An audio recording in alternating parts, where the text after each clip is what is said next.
Une minute dans le monde. Les choses avancent et sont allées plus vite et plus loin. Le ministre nigérien des Affaires étrangères se réjouit de l'initiative à l'Atlantique lancée par Sa Majesté le roi Mohammed VI pour favoriser l'accès des États du Sahel à l'océan Atlantique. Bakary Yao Sangaré l'a dit aujourd'hui à Nasser Bourita, le chef de la diplomatie marocaine qui est en visite en Gambie. L'entretien s'est déroulé en marge des travaux de la 15e session de la conférence islamique à Banjoul. Entre 30 et 40 milliards de dollars. C'est le coût estimé pour reconstruire Gaza. Selon l'ONU, la guerre a provoqué des destructions sans précédent, estiment les Nations Unies, au moment où la réponse du Hamas à une proposition de trêve avec Israël se fait attendre.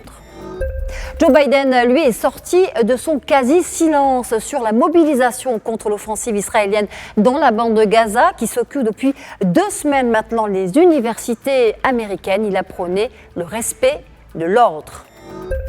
Enfin, Emmanuel Macron persiste et signe. Le président français a de nouveau assumé la possibilité d'envoyer des troupes occidentales au sol en Ukraine. Dans un entretien accordé à The Economist, il y affirme qu'il faudrait se poser la question si Moscou allait percer les lignes de front et que Kiev le demandait.